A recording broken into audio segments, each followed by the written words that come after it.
Tired of the banks? Ready to beat the system? Looking to make your own financial future and trusting only God and not man? All this and more right now. The Remarkable People Podcast. Check it out.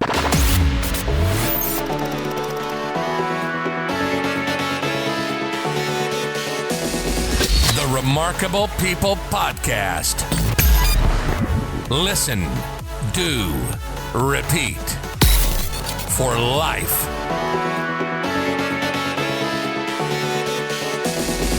The Remarkable People Podcast. Hello, my remarkable friend. Today's guest is an entrepreneur who started by getting a degree, actually multiple degrees, as you'll hear in the episode. And then when he got out, he was cleaning the basement of elevators. Right? Glamorous. Not that it's a bad job, not that you should be too proud to do it. But after you go to school and get a master's degree, the only job you could get was cleaning out the bottom of elevators. So he's going to talk to you about how he followed the system of the world and he was in hundreds of thousands of student loan debt, credit card debt, and other debt, how it brought strife and conflict into his new marriage and how they are suffering at the bottom until they figured their way out. And not only does today's guest talk about becoming the bank and compound interest and how he was able to leave a legacy now to his children and help other people. I think he said 1,400 clients currently, him and his team, that they're helping them leave legacies to them and their children. But he's going to show you how to do it. He's going to explain why he does it this way. And then you can make the decision if you want to too. So if I can help you in any way, reach out to me. If today's guest can help you in any way, reach out to them. And if you think this is quality content, please give us a 5-star review on your favorite podcast player on YouTube. Please subscribe. Please share it with your friends and family. And if you can't give me a 5-star review, reach out to me at davidpasqualone.com and tell me why. I got tough skin. Tell the truth, and I'm just going to use it to make the show better for your growth and God's glory. So at this time, ladies and gentlemen, I present to you our friend, Mark Willis. Enjoy the episode, and I hope it benefits you and generations to come immensely. Hey, Mark, how are you today? David, glad to be here. I'm doing great. Glad to be on. Thanks, man. Oh, it's an honor to have you. I was just telling our listeners a little bit about you and about your story, and they're pumped to dig in. Before we do, I do this every episode now. If the listeners stick through the episode, they're going to get a ton of gold from you in a bunch of areas of life. But if there's one message you're like, you will get this if you listen to this episode and this will benefit your life, what is the message that the listener can count on getting today going to be? Banks are running the show, but you can become your own source of financing. Fire your banker and become your own source of financing. By listening to today's show, you'll know exactly how to do that and how you can take control of your finances. Awesome. So that's important, especially with the world and global crises have gone on and are about to go on in this crazy world. So, Mark, at this time, who you are today was established from your beginnings. So let's start off. Where were you born? Your origin story? What was your upbringing like? Mom, dad, brothers, sisters, cats, dog. No, we don't need that. But what was your upbringing like? Where were you born and what formed you to the man today? Well, yeah, I was born in Tennessee, and then they quickly rushed me up to Indiana because they were moving right after the birth, I guess. So I'm officially from Tennessee, but Hoosier by, I guess, growing up. And my background is really just one of a wonderful family. Had a great childhood, lots of struggles, of course, like every family does. We were very much in the working poor zone, so did not grow up with a silver spoon in my hand, for sure, and did not learn much about money. My parents taught me what they knew, which was great, but not a lot. And I had this great memory of money early on in my life, David, where my mom took me to a bank. I had somehow collected enough cash to open a checking account as a little kid. We're talking maybe 5 or 6 years old. maybe 6, 7. And I had enough money saved to open a checking account, which I think was like $50. And it was in this little paper bag that I had shoved in my sock drawer, like little kids do. And we go to the bank. And my job was to hand over that little paper bag to the banker. And my mom was there to help with the paperwork. But I was very hesitant to give this stranger my entire life savings. I mean, who's this guy? I had worked hard for all that money, my quarters and nickels and pennies and dollars. And who's this guy? He's going to take all my money and put it somewhere safe. It was already safe in my sock drawer. Well, little did I know how right I was to be that concerned about the banks and security. Fast forward to today, where we're working with, Silicon Valley Bank, asking for help from the FDIC. The FDIC itself doesn't have enough money, so they're having to look for pennies in the couch cushions to cover all the depositors, which makes no sense in the world to me, but that's above my pay grade. And so our origin story, you might say, is looking toward the skepticism of traditional banks and looking for alternative means to help with, where do we put the cash if it's not going in a savings account? Where do we put the money? Where do we put our money that it does what we want it to do for us? That's sort of my young years. Now, fast forward a few more years, and I'm going through college. And like most kids in my financial class, I was taking out tons of student loan debt. And it just so happened that I graduated from graduate school with 3 private school degrees between my wife and I, and about $120,000 in student loan debt in the middle of 2008. So I don't know, David, do you remember what was going on in the world? Yeah, because all the corruption in the housing market, there was a bubble that was created and then it popped. Yeah. So you had the realtors, you had the mortgage lenders, you had the banks, all in collusion. They created this artificial increase in property value, and everything crashed. That's right. Yeah. Yeah. And I didn't know any of this as a young kid going through it, but we're mid-20 something years old looking for work. I remember my first job was, I had this fancy master's degree, but my job to pay the bills was at a property management company, basically with a wet dry vac, sucking all the filth out of a nasty elevator shaft, just trying to pay the bills. Right. And, nobody was hiring.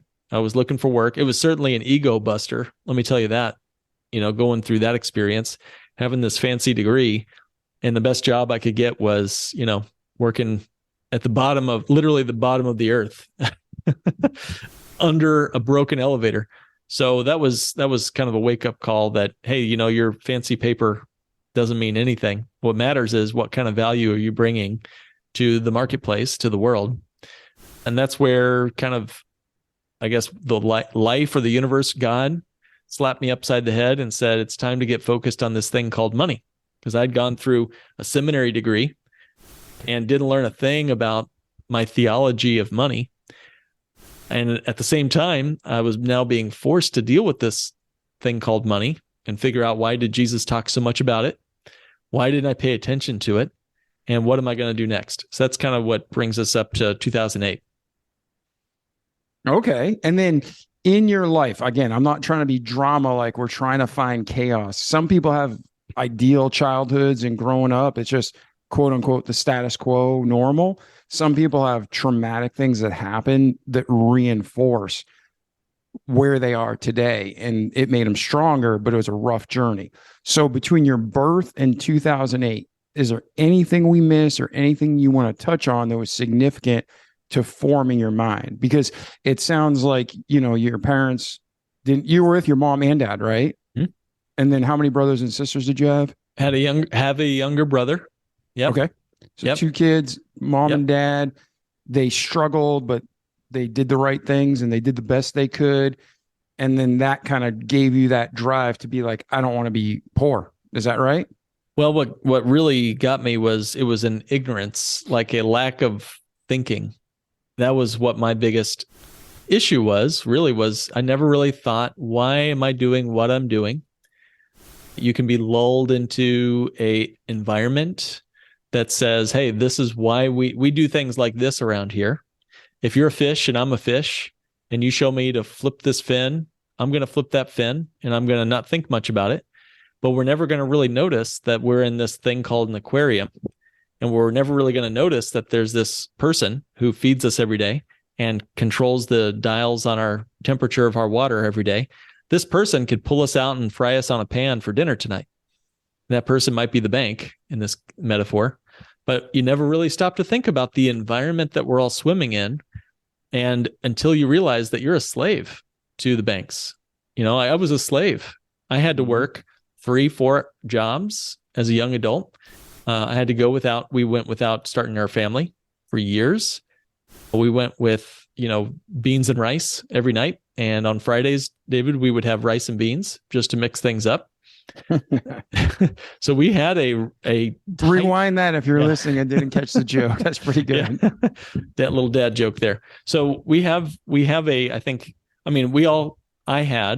have difficult moments that we struggled with as we come to our awareness of this thing called life, this precious gift called life that God gives us.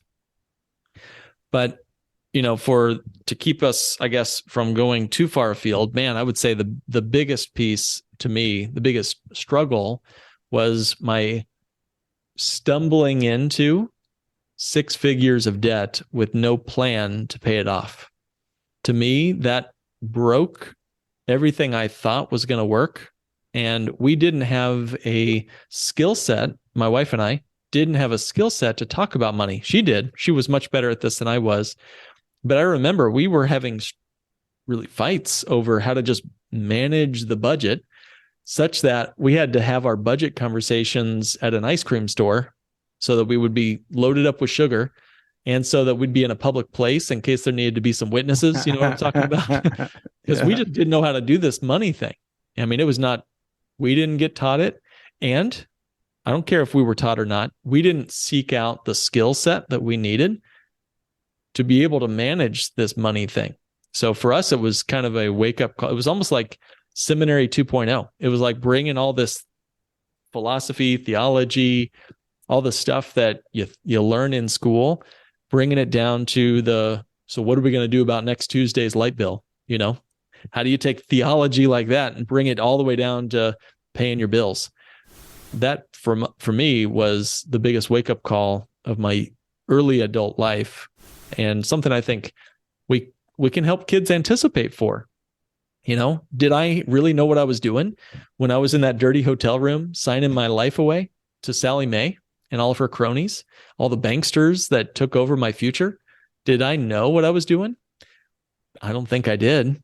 Looking back on it, maybe I thought I did. You would have asked me at the time, maybe sure I would have understood it, but not like you really understand it when they're asking for, 75% of your income after you get out of college. Mm-hmm. Because back then folks still had to pay back their student loans. I don't know what's going to happen today, but we had to pay it back, and it was a big monster payment. We threw more than we had to at the debt because we wanted out of that problem. They were calling us at dinner time. I mean, it was not a good experience for us. We had some credit card bills too. But for us, it was just a massive wake-up call that we had to figure this money thing out. Yeah, and the Bible talks about the borrower servant to the lender. And people don't believe that, but you know who does? Satan. And you know who does? The government. And you know who does? The people who want to control you. So if you don't believe that, I'm sorry, you're being ignorant. And I love you. You're my listener. You're on this show and you're trying to grow. So listen to Mark and listen to listen to the Bible. The borrower is servant to the lender. And Mark, since you had your student loans, what's happened in the last 14 years? Who owns Fannie Mae and Freddie Mac now? Yeah, well, Fannie Mae, Freddie Mac, all these mortgage companies, they all are now government owned, right? What? The government owns the loans? No way. So that means, ladies and gentlemen, they're in control of you. Again, the borrower is servant to the lender. Mm-hmm. And what Mark was alluding to is there was just another corruption of this administration currently. And what they did is they forgave selectively a bunch of student loans, which is not right.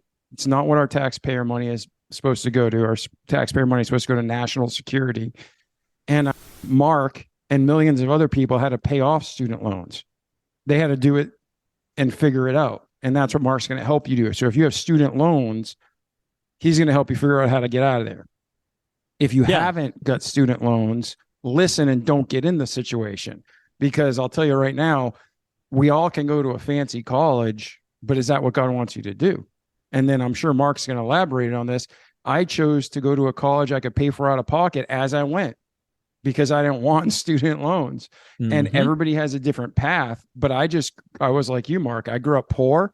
I didn't want to go into debt, and I didn't really know better, but I knew I'm just going to pay as I go. So I went to where I thought God called me. It was a great Christian school, and I could afford it out of pocket. I worked my butt off, but I paid for it. So now you're in 2008. How long have you been married to this point in 2008? My wife and I got married at the very end of 2004. So I guess 3.5, 4 years, something like that. Okay. So you're past the honeymoon period. Now reality's setting in. You said you're having fights over money, because that's normal when there's pressure. It's, money doesn't bring joy and peace, but it sure brings happiness. So, it can bring a lot of fun things. And when you don't have that, it brings stress. I would just nuance what you've said so well there. I would just say money made me more of who I was inside, and the lack of money makes you more of who you are. So there's a relationship there. The more you are a jerk, when you focus on money, it just amplifies who you already are. So I was a jerk. I was trying to figure out this money thing. I was selfish. I was trying to figure out, how am I going to get mine, and we're both scared little kids, basically young, middle 20. I hate to call middle 20 somethings kids, but you're kind of still figuring life out at that point. So anyway, we had to figure out this money thing and get right in our hearts, not just on our balance sheet. So I didn't mean to interrupt you there. Go ahead. No, you didn't. This is your show, man. I'm passionate about all these topics, and really what you just said, 100% true. In your 20s, you're an adult and you're responsible, and you need to pull your own weight. But at the same time, you're a young adult and you're still learning. And our government, here's another side note that I don't know why I'm saying this, but I'm going to say it. Our government, American and America, all over the world, is trying to get into this transgender agenda. They're saying kids in first and second grade who should be playing with Play-Doh and Legos and thinking about just growing, not thinking about having sex change operations. So if the world accepts that in your 20s, you're still not fully developed, why are we letting children make these massive life-changing, mind-altering decisions? So that has nothing to do with Mark, but for whatever reason, I felt like I should say that. So you can write me hate mail or praise mail, but it's the truth. So Mark, go back to 2008. Yep. You're at a bottom. How do you rise and get to the top?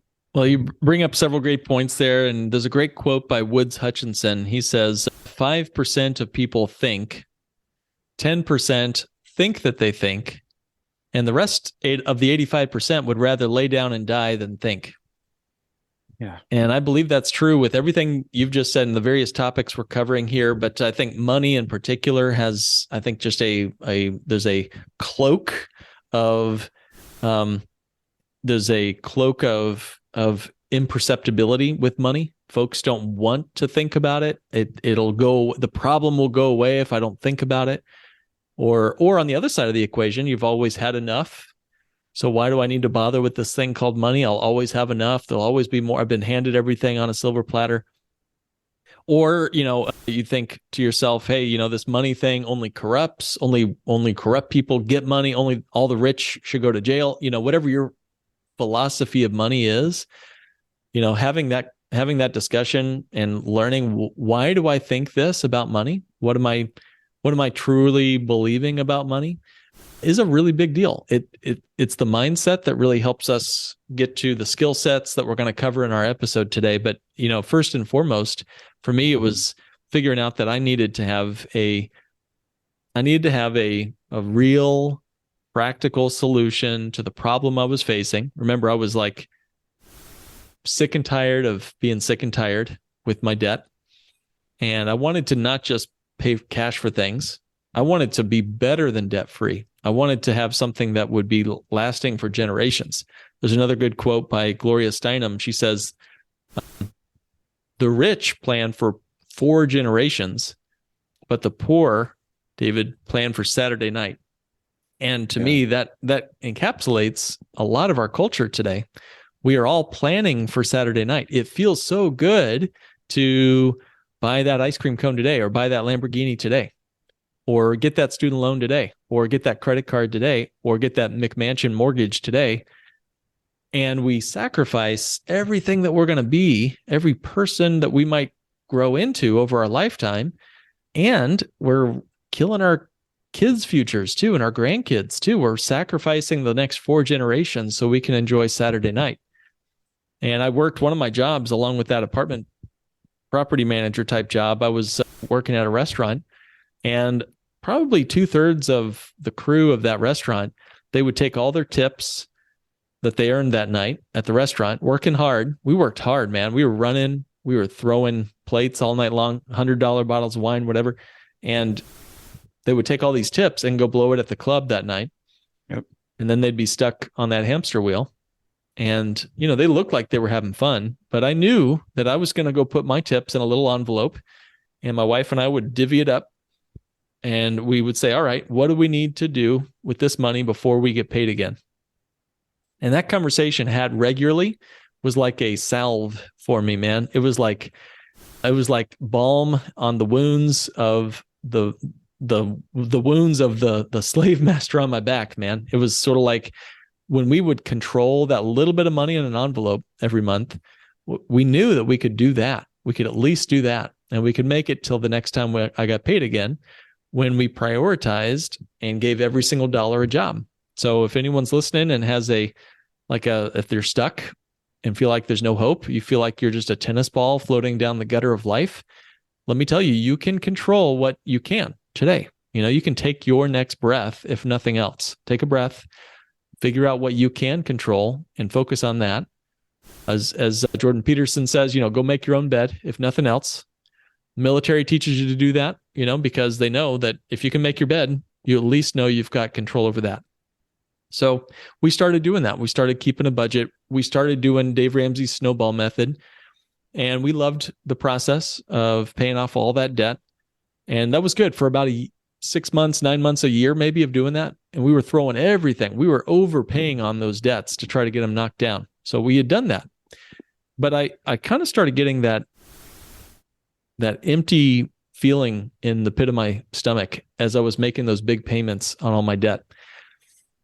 I now call this the sugar high of finance. And I was getting into working with finance, actually. I was working for a CPA also, along with these other jobs. I was working for a CPA, and I loved this thing of money. I'd gotten a seminary degree, as I mentioned, but I never saw myself like working as a preacher or minister or pastor or whatever. But I did want to work with finance, and I loved the idea of working with money. And I realized that I jokingly say my favorite book of the Bible is the book of Numbers, because I love numbers. So I worked for the CPA firm, and this lady, she was an awesome CPA, but she made these phone calls during the 2008, 2009 meltdown. I was listening to these calls. I would overhear the conversations. She was saying to the client, "Hey, Mr. Client, I'm sorry, but I just lost you half of your life savings because the market's crashing. I know you're 63 years old, but I just lost you half of your life savings, or a third of your life savings." And that terrified me as someone who was looking into finance as a career. I almost got out of the industry, David, because I just didn't want to ever make that phone call. But I, stuck with it. And in the meantime, I was like, I don't need to be investing. I need to be throwing money at my student loans anyway. So I was throwing money at the student loans. I was hearing these conversations. I was thinking, what is this thing called money? So I'm just kind of painting the picture of where I was at the time. And it was about 2011 or so when I kind of started getting fed up with paying cash for my debts, and even paying cash for things like cars and other things, because I realized, and this was another big wake-up call, my mentor and professor from seminary, he sat down with my wife and I in our living room. I'll never forget it, David. And he said, "Mark, I need to tell you something pretty important. It's about a strategy that he had come across." Again, he was a theology professor and a good friend and mentor of mine. So I wanted to listen to what he had to say. And he said, "Mark, paying cash is not the answer. Paying cash is not the answer." And he taught me that you finance everything you buy. Either you pay interest to a bank, like I was doing with my student loans and my car loans and my credit cards. Either you pay an interest to the banker and he takes a little piece off the top there for his profit, or you pay cash for that car or whatever, and you pass up the interest you could have earned on that money. Had you not bought the car, your money would continue to grow and compound for the rest of your life. And he said it's actually kind of like stealing from your future self when you pay cash for something. You're financing it from your future self. You're sacrificing your future well-off person, your future self, for today's great feeling of paying cash. And that's when I realized I had the sugar high of finance. I was paying my all of my things in cash. I was paying for my student loans directly with cash, and I was losing the biggest and most important and most powerful dollars in my pocket that I'd ever have for the rest of my life. Because when I was throwing money at that debt, it was gone forever. Also gone was all that money it could have earned for me had I not had the debt in the first place. I could have invested that money had I not had the debt. So that's sort of the breakdown moment for me. And he said, Mark, is it possible that Dave Ramsey could be wrong about something? And I had never considered that as a possibility. I'd thought maybe Dave Ramsey had the corner on truth. He had written the fifth gospel, at least on money. But, he had me. I knew that I had to figure out, do I actually believe what I've been told? Or am I still just swimming in somebody else's aquarium? So anyway, any feelings, feedback? I'll pull over. Yeah, no, I mean, I've read through Dave Ramsey's books and I've taken his financial peace course, and I wanted my kids to, go through it. Just good fundamentals. Yeah. But I don't agree with everything he says either. And I don't even think the Bible, like, I'm not saying he's not right with God, but what I'm saying is it's not gospel. It's his opinion on finance, and it does work for most people. But like his stance on gold, I think gold's a great investment, in precious metals. Then there's like credit cards. I understand what he's saying. And if I was in his position, I'd tell everybody stay away from credit cards like the plague. However, if you and I and our listeners have the self-control not to abuse credit cards, it's smart. I make my charges. I pay it off in full each month. I acquire some points. I'm leveraging the system to my benefit. Gives me another 30 days to get interest in my bank account. So if you can be responsible with it, absolutely use credit cards to me. But if you can't, burn them and move on. Right on. So yeah. So I understand what you're saying. Now I do have a question for you, but I don't know if we're going to get to this in later part of the episode. So when you say you can invest today and through compounding interest make more money down the road, there still has to be enough interest being made or enough profit being made from the investment that overpowers what you're paying in interest today. So there has to be that balance. What are the percentages that you're like, this is your minimum return on investment you should be looking for in everything you do? This is like the most you should be paying on anything you purchase. What are the standards or parameters? Are you going to get into that as we go? Yeah, I will. That'd be fine. Yeah. And so fast forward a few more years, I've now gotten my certified financial planner designation. So I went through those rigorous training requirements, and I opened up a financial firm that now we work with clients in all 50 states and really around the world to work with clients who want to become their own source of financing and help them get to their financial goals without taking any unnecessary risk. And we have several, a little over 1,000. We've almost got 1,400 clients with me and our associates that work with me at our firm that we work with, which, praise God, it's been a lot of fun. One of the big recurring questions I get is, hey, Mark, I got this debt, but I also want to save. Which one should I do first? That's kind of your question a little bit. And I had a guy one time, we had a conversation. He was very proud of his savings, his investments. There's a difference there between saving and investing, which we can talk about. But he had a portfolio of investments in a 401k, an IRA that was doing a very nice 11, 12%. Woohoo. Good for him. And he was also proud that all of his interest rates were very low on his car, his mortgage, his boat, his student loans, his other boat, his other car, his other vacation house. You see where I'm going here? Mhm. He had low interest rates, but it was the volume that was killing him. All right. If you're into diet, you look like a pretty healthy guy. It's not so much the rate at which we eat our food, it's the volume that matters the most, right? It's the volume that'll make us skinny or fat based on how much we're eating. Not so much the rate of our food eating. It's the same with injections, right? It's not the rate that they put it in your arm. It's the volume that kills you or saves you.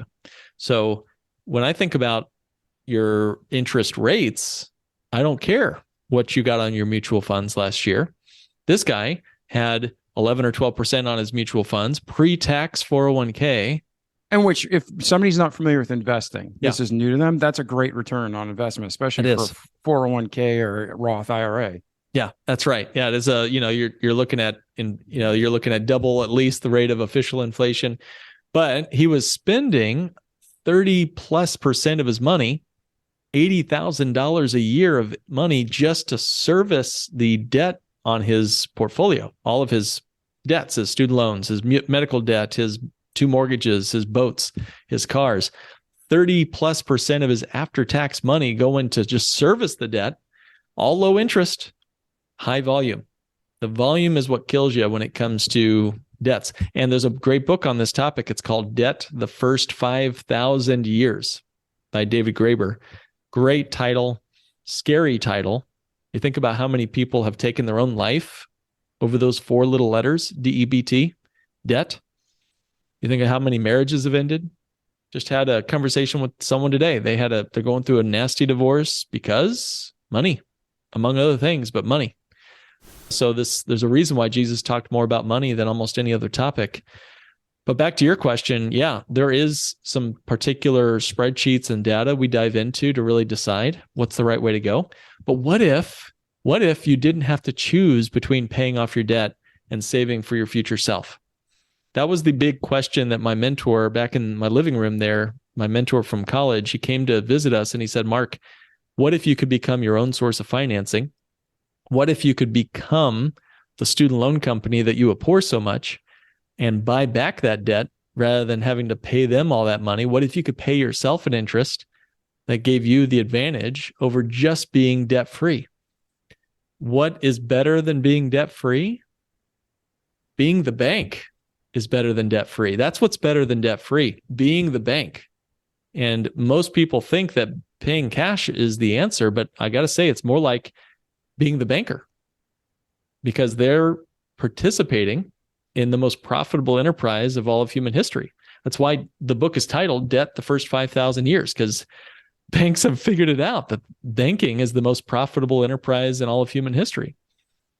All right. So I would say that's maybe what kind of was the first light bulb for me that I could do something other than just save in a bank account, save in a 401k, pay off my student loans. What other options could I have? Oh, yeah. I could become my own source of financing. I could actually pay myself that student loan payment that I was throwing down the hole of my debt over there at Sally Mae and all of her cronies. Now, how do you do that? When you say pay yourself, how do you define that? Yeah. Well, it started with a mindset shift, and we've done that on this podcast here. But I also needed some particular tools and strategies that helped me actually do it. You know, how am I going to pay off the next student loan? How am I going to buy my next car? You think about just buying your cars, for goodness sakes. We're all going to probably buy 8, 12 cars, somewhere in that range in our lifetimes, between us and our spouses and kids or whatever. My buddy just bought a truck that literally cost more than my first home. Wow. And it wasn't an RV truck, I'm guessing, not right? No, it was a loaded Chevy. And I'm not a Chevy fan even, so that makes it harder for me, but he loves it. And it is a beautiful truck. Yeah. But he got a loaded Chevy, and I think the sticker was like $90-something thousand. Wow. My first house in Knoxville, Tennessee was $85,900. Yep. 3-bed, 2-bath, beautiful little house on a cul-de-sac. Yep. And his truck cost more than my home. It's like mind-blowing. You multiply that you said 90K, you multiply that over 7, 8, 9 more cars that he might get over his lifetime. Just the raw cost of that That's $810,000 for 9 of those trucks. 800,000 bones for stinking trucks that will basically be a pile of rubble, right? Someday. He lost half of that as soon as he drove it off the lot. Yeah. Now he's got to be saving that money on them somewhere. So let's say he's saving $1,800 a month for that. I don't know how often he's paying for that. So 1,800 times 12, that's $21,600 a year. $21,600 a year going and into just something. this is an incredible man. Oh yeah, Awesome, I don't mean dude. the same thing. Super successful. He's listening right now, and I want to say, well done that you were able to save that kind of cash for a Chevy. Yeah, no. But what I'm saying is, he's an educated man. He's a businessman. He's been there, done that. Yep. But just the fact that vehicles are so expensive. Yep. It's mind blowing to me. But what were you doing with your calculations? Go down that trail. Yeah. Well, if you're putting away, just picked a random figure there, $1,800 a month, whatever, and put it into something that you could save. You could just ride shotgun for the rest of your life and not buy those trucks. And you put that money into an interest-bearing account, earning, let's do just a general 4 or 5%. 5% over 30 years is $1.5 million. Now, folks got to drive a truck. We got to drive stuff. We got to drive even a Prius. You got to drive something. Hopefully not a Prius, but you got to drive something. So how are we going to buy the stuff of life without going into debt or paying cash? The problem is we either are stuck on the debt staircase where we fall down, climb our way up, fall back down, climb our way up. All the while the banker is collecting his piece and retiring off our backs. Or we climb up the saver staircase, climb, crash, climb, crash. We save a little bit in our savings and then we withdraw it. Every time we withdraw money, we break compound growth, don't we? That's the problem with paying cash. We're breaking compound growth. So again, what if you could borrow against yourself, pay yourself back, and continuously get compound growth all the while? That's how banks do it. That's what they do. So don't do what banks tell you to do with your money. Watch what they're doing with their money and go do that instead. So I started digging in. Well, where does the bank put their money? And guess what? Of all things in the financial universe, they put it into life insurance. What the heck? So I started digging into this thing called life insurance, of all things. And I never thought I'd be looking into life insurance as a certified financial planner. I thought we'd be doing sexier, arrangements, dynastic trusts, mutual funds, whatever, syndication deals. But no, dividend paying, whole life insurance. Not the kind Dave Ramsey talks about, but modernized for cash accumulation. Banks have hundreds of billions of dollars wrapped up in life insurance contracts.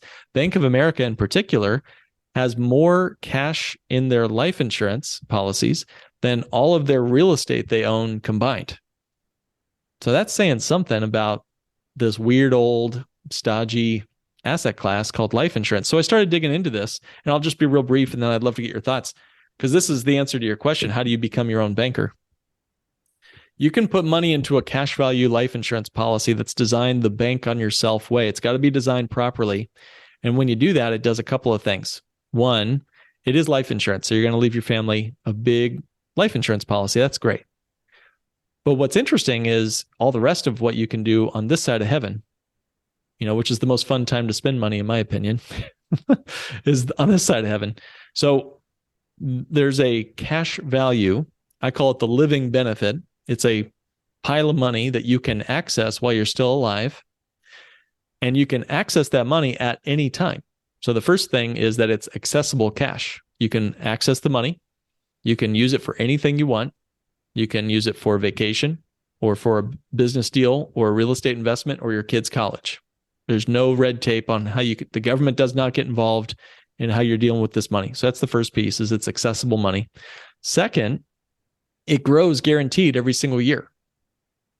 So against all odds, the market was down last year, but my policies and all of my clients' policies all hit all-time record highs last year, even as the markets were tumbling, and they're hitting all-time record highs again this year and next year. And the next year is a guarantee from the insurance company that money will go up every single year, and there's nothing we can do to stop it.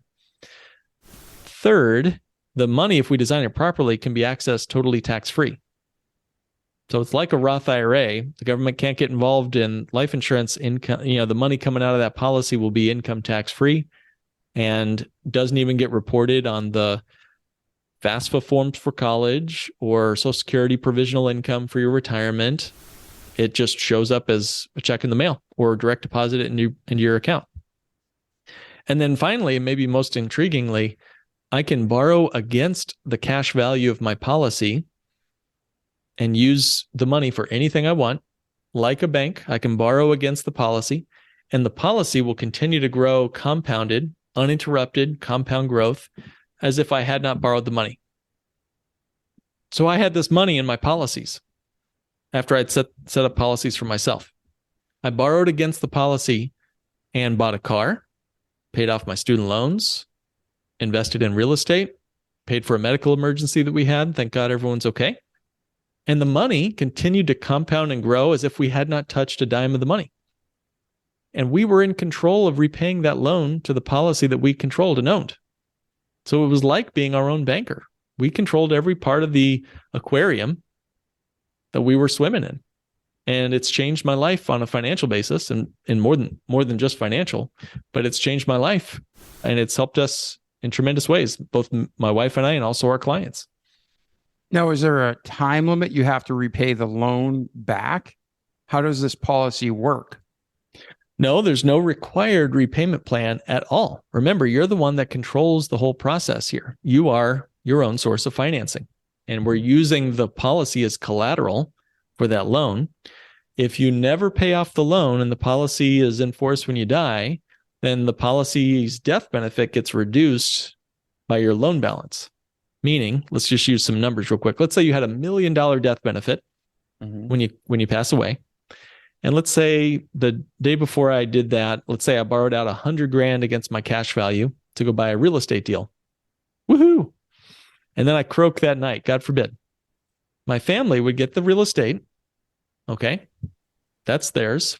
Plus they'd get $1 million death benefit minus the loan of $100,000. So they'd get $900,000 income tax free, plus the real estate deal. I guess they're going to have to struggle along without me at that point. So now to get into these programs, a lot of people are, we have in America the most complex tax law in the world. We have the most extensive verbally, like I think it was like, thousands and thousands of pages, tens of thousands of pages of tax code. And the whole purpose of it being that complex and wordy is because it's corrupt. The politicians who are the biggest criminals in the country wrote the tax laws, and now they play by their own rules while most people pay for their shenanigans. So if you are using this system, you're saying it goes with tax law, so there's nothing that anybody's doing wrong. How much do you need to get started? Is there a minimum like 10,000, 250,000? How much do you need to put in this type of policy to get going? Well, great question. Several comments there. You're right. These policies have been around since before the U.S. Constitution. Okay, we've got records of this going clear back to colonial times, and even before that in the United Kingdom and beyond that too. But the IRS is only about 100 years old. That's all. And so this predates the IRS, and it's been grandfathered into the U.S. tax code. In fact, I love when someone told me this, I cannot unhear it. They said, Mark, put the word the and IRS together, and what does it spell? Theirs. Theirs? Okay. Theirs, yeah. They think it's all theirs. They think it's all theirs. Yeah. So the IRS tax code thinks that they own all of our stuff. But there's something older than the IRS, and that is the contract. The contract is the bedrock of all of civilization. You tell me that if we don't have a contract law, we don't have civilization, right? The insurance contract is the contractual wealth that our clients build real wealth with, not paper wealth like you'd find on Wall Street, but real wealth, contractual wealth. You think about real estate. Real estate. Why is it real? Well, besides it was referred to that because of it has, it came from the word royal, but it comes from, why does it Why does it actually have wealth? You know, I had a guy, he had 10 real estate properties, all of them paid off in cash, had them all paid off. First of all, congrats to him for paying off 10 rental properties. But why are they his? You know, is it because he lives in all 10? No, of course not. He can't live in all 10. He owns them because he has a contract. Mm-hmm. He has a deed with the county or whatever. It's his property. If he didn't have a contract, all he would have is squatter's rights. You know, whoever's got the bigger shotgun owns that house now, right? Yeah. So contracts are at the basis of all of human wealth, at least as far as money is concerned. And we can go even deeper than that if you want, but that's enough for now, maybe. You asked another question, which is, how much do you need to get started? You can start with a lot of money or just a nominal amount. You know, I've had folks start at $200 or $300 a month, and I've had folks doing $300, $500, $800 a year into policies, and more than that. Again, banks are putting in hundreds of billions of dollars into these contracts, but you don't have to be JP Morgan to do what banks do. You just have to reclaim the banking function in your own life. So many of us have just simply outsourced it the way I did as a 5-year-old, gave my money over to that strange banker. But what if I could have kept that money in my own wealth system and built it around a contract like a life insurance policy does, and do what banks do rather than giving them the money and outsourcing their banking function to them? So yeah, $200 or $300 a month to get started. Or you can go up the ladder to any size that really fits your budget.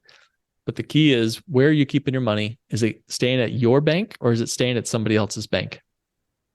So this show, one of the things we do is, it's like the Remarkable People podcast, how they overcame adversity, achieved success, and you can too.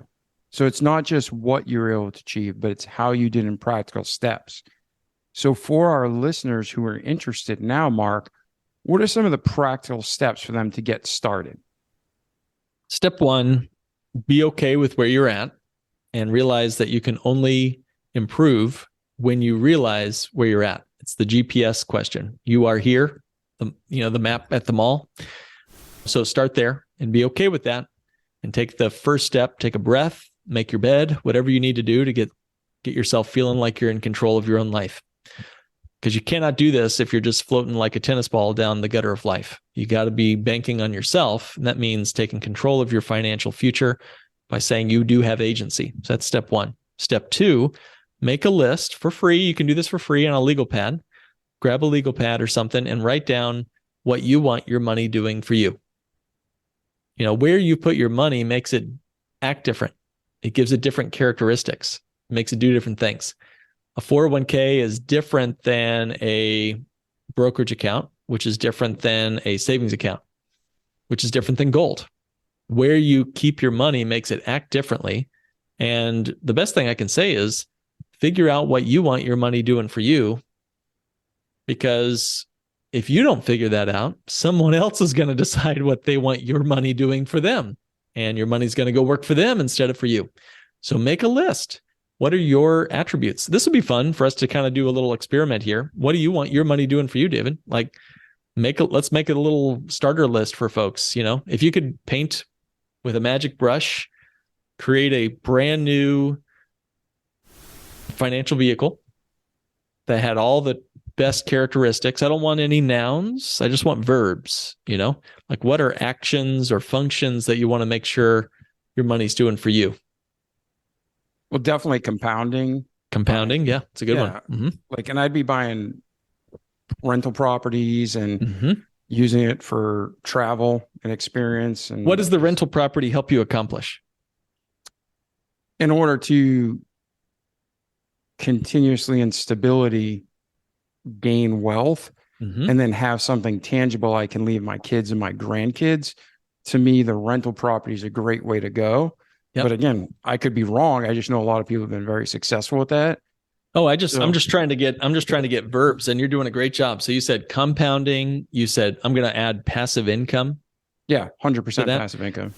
I'm going to add legacy to that. I heard you say you want to leave it to your kids, which I think all these and are grandkids. Great and grandkids. Yeah. Love it, man. Love it. Yeah, and collateral. I want to use this as collateral. I can borrow against those houses. I want to be able to have some predictability. Real estate is not quite as volatile as, say, other things. So some sort of predictable accumulation of wealth over time. Yeah. And I just want to travel and love on people and just see the world. Love it. Love it. And I'm going to probably go out on a limb and say you don't want the government involved in a lot of your money. You want it to be private. Possible. Yep. As little as possible. Legal, but as little as possible. I love it. And maybe let's keep banks out of our lives too. What you and I are describing here, private, I would also add private. If you're going to be in real estate, we need it to be outside of creditor reach and also lawsuit protection. These are things that I would put on my list, and what you've said, I would add that same. What we just described could be put together with 13 different financial vehicles. You could add a real estate with annuities, with mutual funds, and you could throw in some, savings accounts. And of course, you would need some term insurance for the legacy, and you'd need a trust to wrap all this around. You'd need a couple of attorneys to manage that trust. The whole life insurance policy that I'm describing, not the old-fashioned stuff that Dave Ramsey loves to hate on. He's right about old-fashioned whole life. It's heavy on commissions. But what we're talking about today, again, it gives you dividend-paying whole life insurance, which is essentially passive income in retirement. That's, if we do it right, totally income tax-free. Outside of the realm of banks, it's completely income tax-free in the way that we design it. So that's outside of the reach of the government. It's private. So if you get sued, usually in most states, the insurance cash value is protected from lawsuits.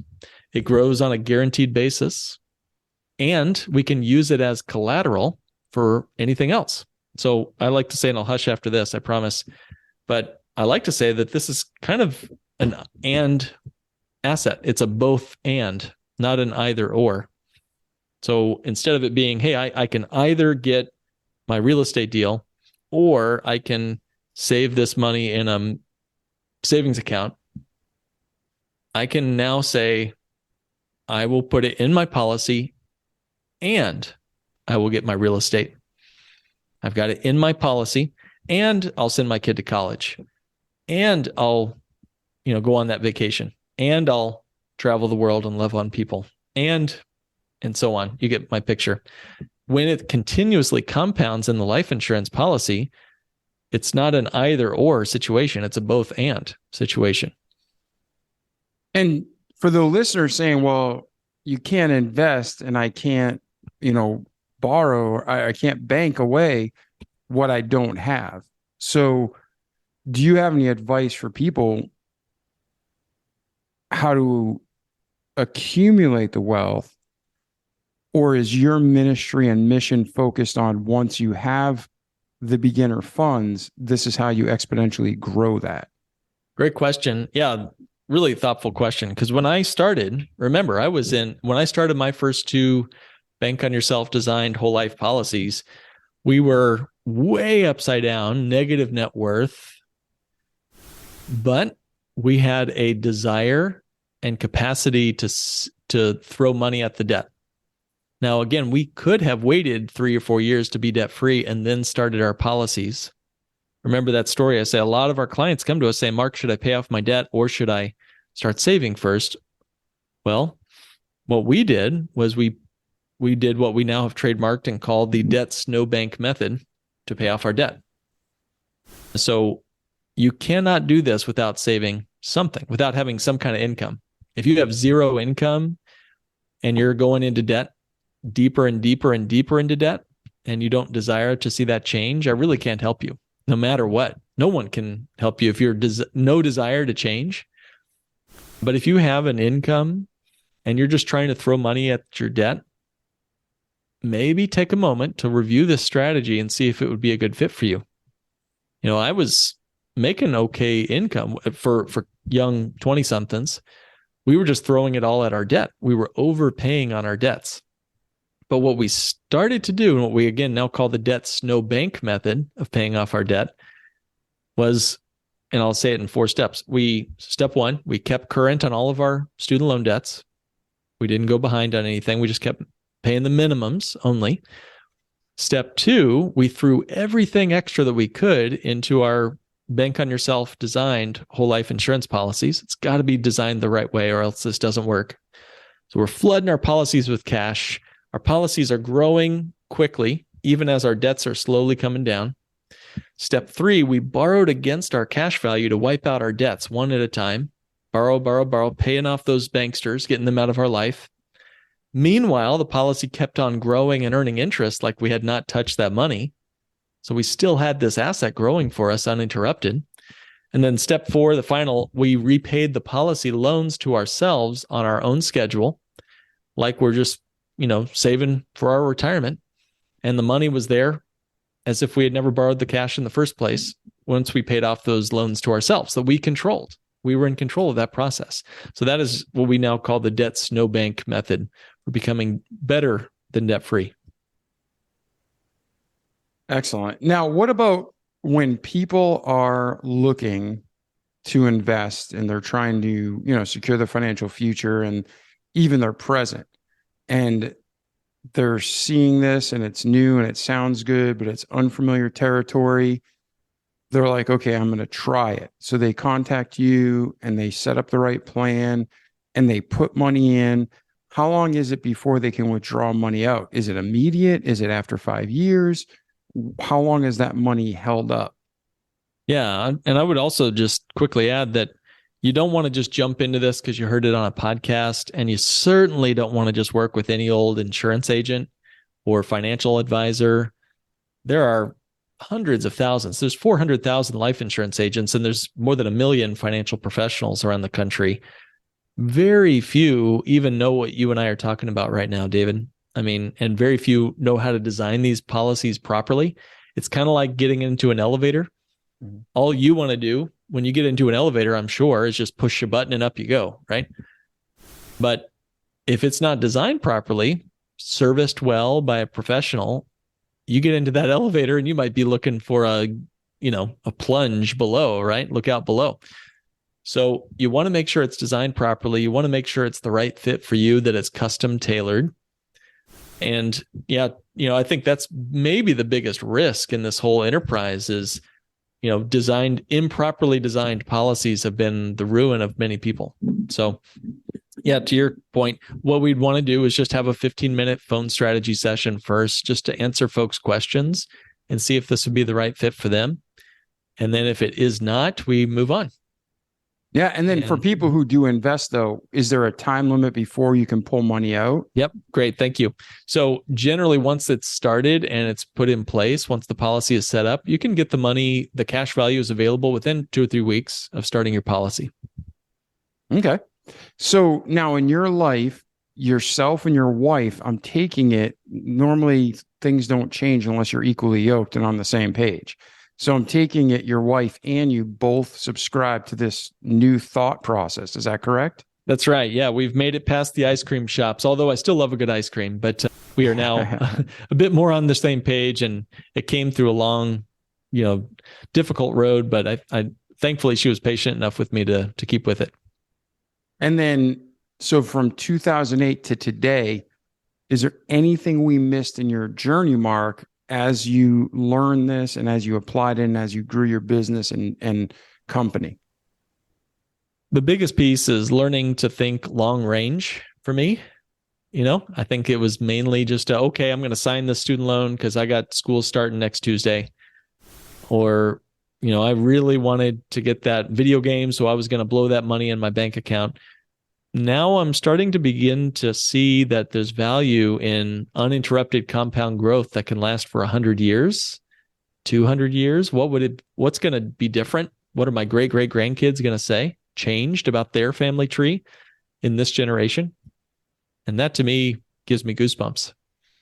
I want them, the worst thing on my gravestone, man, is the word potential. He had such potential.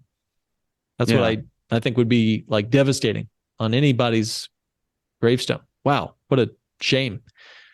But what I want is for my great-great-grandkids to somehow find our legacy here and say, this is where it changed for us as a family. Awesome, man. So if someone wants to get a hold of you and learn more, what's the best way for our audience to reach out to you, Mark?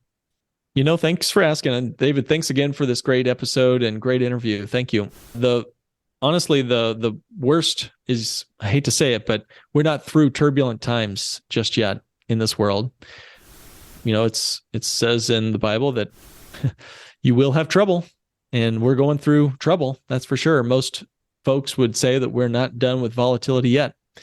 So I would say the best thing you can do is work with your financial professional, such as myself or one of my colleagues, if they are a bank on yourself professional, to set up one of these policies as an option.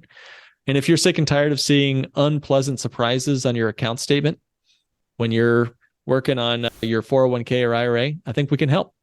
You can go to kickstartwithmark.com. That's kickstartwithmark.com. And we can sit down and have a 15-minute phone strategy session. Just say that you heard this on this awesome show with David, and I'd be happy to speak with you. And then, are you available for people in other countries? Is this US based only? How many people can you serve of our audience? Great question. I know that you've got a global audience because you're doing a rock star job with your podcast. The bad news, good news. The bad news is this is only available in the United States and Canada. The good news is the connection you might have to the United States and Canada might not be that you live here and sleep here every night. You might have a couple of rental properties in Canada. Then you would qualify. You might have a business in Montana. You would qualify. It all just comes down to the details. So reach out to us and we can work with you. Yeah, like you might have an account at the Silicon Valley Bank in California. That's right. Exactly. And if you don't get that joke, don't trust Google on that one. That's right. It was basically a giant. Mark, in my opinion, it was a giant embezzlement organization, and it was a way for people to basically clean money. And then our government is so corrupt that they bailed out the criminals. Yeah. Is that that's my opinion before the censors go after me. Well, is that your understanding as well? Well, listen, bank's gonna bank. Yeah. Bank's gonna bank, and we're all in their business. We're all pawns in their business. So the question is, who's sitting behind the banker's desk in your own life? Are you going to participate, even if you're just a depositor at a simple little bank deposit? Hey, Mark, I just pay cash for everything. I don't get into all this bank stuff. Yes, you do. You're a part of that problem. When you put $10,000 into a savings account, guess what they do with it? Do they just put it in a little shoebox and put David's name on it? No, that's part of the problem. They can inflate that money supply to $100,000 or more and loan it out to the guy behind you in line. That's called fractional reserve banking. And we just saw what happens when that goes amok. So I don't know. I keep my tinfoil hat in my desk most of the time, David, but I do think that banks are going to bank. And the question is, what are we going to do about it? Yes. Great advice. So we've went through your past. We went through ways that people can invest better or plan on their future or be their own bank. Where is Mark today, and where are you heading, and how can we help you get there? Well, thanks for asking. As far as I can tell, I'm sitting here outside of Chicagoland in a beautiful, beautiful wooded area here and having a great time building financial plans for folks and helping folks reach their dreams. I get a great kick out of seeing people reach their goals, helping folks through tough times, divorce, unemployment, and great times, like buying businesses, paying off their mortgage, helping their kids go to college. If you want to be a part of that journey, hey, you know what? We're hiring. So there's that too. So again, go to kickstartwithmark.com, mention that you'd like to join on the journey, and we'd be happy to see what we can do here together. And one last thing, leave David a 5-star review for his awesome show, because you're doing a great job, man. Oh, thank you so much. Well, Mark, it's been a true pleasure to be here with you today. And ladies and gentlemen, check out the show notes, check out Mark's website. And then if you have any questions, reach out to him. No matter what you do with your money, remember, main thing is it's God's money. We're just temporary stewards of it. So be wise with it, be generous with it. And, you can enjoy it, but don't be a selfish pig. Pigs get fat, hogs go to slaughter. So don't be the hog, I guess I should say. So, Mark, thank you again for being here, brother. I truly appreciate you, and it's been great hanging out with you today. Thank you. Appreciate it. Awesome. Ladies and gentlemen, if you think this episode can help somebody, share it. If you know it can help you, don't just listen to the great content. Like our slogan says, listen, do, repeat those good actions each day so you can have a great life in this world and, most important, eternity to come. So I'm David Pasqualone. This was our friend and guest, Mark Willis. Mark, thank you again. Thank you. All right, ladies and gentlemen, have a great day, and we'll see you in the next episode. Ciao. The Remarkable People Podcast. Check it out.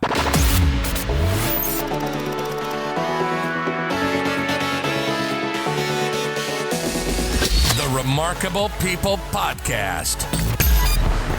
Listen, do, repeat. For life.